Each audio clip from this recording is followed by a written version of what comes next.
بسم الله الرحمن الرحيم وما كان المؤمنون لينفروا كافة فلولا نفر من كل فرقة منهم طائفة ليتفقهوا في الدين ولينذروا قومهم إذا رجعوا إليهم لعلهم يحذرون۔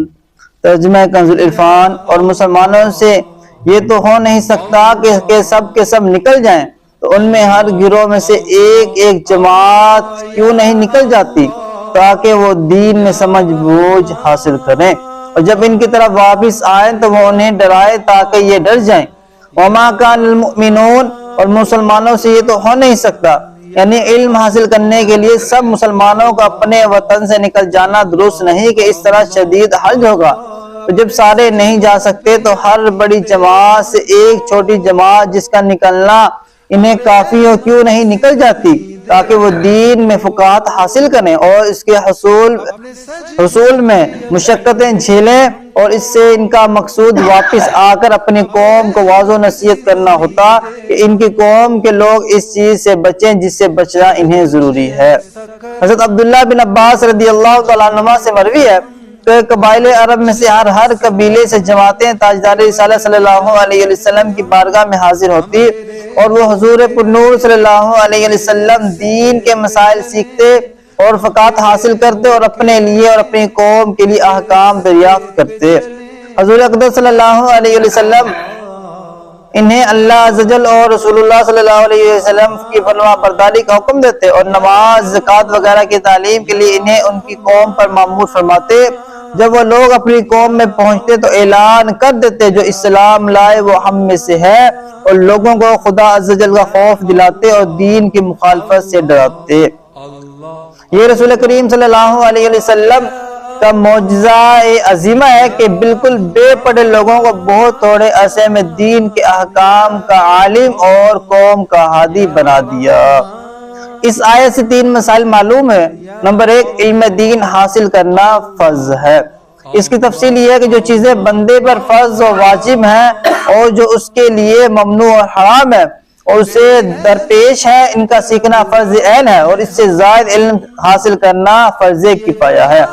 حضرت انس رضی اللہ تعالیٰ عنہ سے روایت ہے رسول اللہ صلی اللہ علیہ وسلم نے ارشاد فرمایا علم سیکھنا ہر مسلمان پر فرض ہے۔ امام شافعی فرماتے ہیں کہ علم سیکھنا نفل نماز سے افضل ہے۔ دوسرا مسئلہ یہ معلوم ہوا کہ علم حاصل کرنے کے لیے سفر کی ضرورت پڑے تو سفر کیا جائے۔ طلب علم کے لیے سفر کا حکم حدیث شریف میں ہے۔ حضرت ابو ہریرہ رضی اللہ تعالیٰ عنہ سے روایت ہے تاجدار رسالت صلی اللہ علیہ وسلم نے ارشاد فرمایا جو شخص طلب علم کے لیے راہ چلے اللہ عز و جل اس کے لیے جنت کی راہ آسان کرتا ہے۔ تیسرا مسئلہ یہ معلوم ہوا کہ فقہ افضل ترین علوم میں سے ہے۔ حدیث شریف میں حضور اقدس صلی اللہ علیہ وسلم نے ارشاد فرمایا اللہ تعالیٰ جس کے لیے بہتری چاہتا ہے اس کو دین میں فقیہ بناتا ہے، یعنی دین میں اس کو سمجھ بوجھ عطا فرماتا ہے۔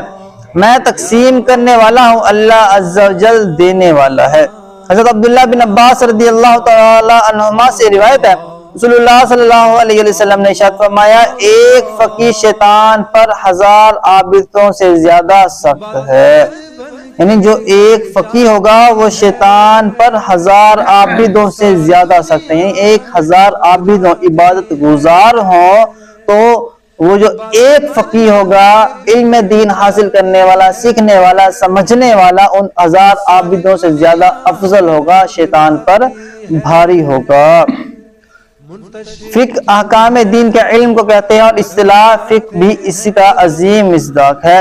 اللہ تبارک و تعالیٰ سے دعا ہے کہ ہمیں علم دین حاصل کرنے والا بنائے اور ذوق و شوق کے ساتھ اس کو سیکھنے والا بنائے، آمین یا رب العالمین۔ صلو علی الحبیب صلی اللہ تعالی علی محمد صلی اللہ علیہ وسلم۔ بسم اللہ الرحمن الرحیم، صلی اللہ علی سیدنا و مولانا محمد ما هو اہلو۔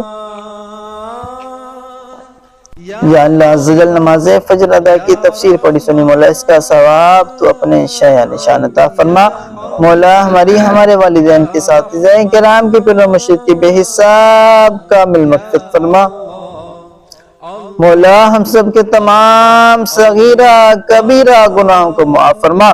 یا اللہ عزیز ہم سب پر اپنا خصوصی رحمتوں کا نزول فرما۔ حضور علیہ السلام کے ساتھ مولا سچی پکی محبت نصیب فرما۔ مولا ہم سب کو اپنے والدین کا مطیع و فرما بردار بنا۔ مولا جو مسلمان پریشان حال ہے مولا ان کی پریشانیاں دور فرما۔ مولا جو مسلمان مشکلات کا شکار ہے مولا ان کی مشکلات حل فرما۔ مولا بالخصوص جو مسلمان مولا بیمار حال ہے ان کو شفا عطا فرما۔ مولا ان کو شفا عطا فرما۔ مولا ان کو شفا عطا فرما۔ بندہ تو کہتا رہتا ہے یہ عطا ہو وہ عطا کیجئے جس میں ہم سب کا بھلا ہو۔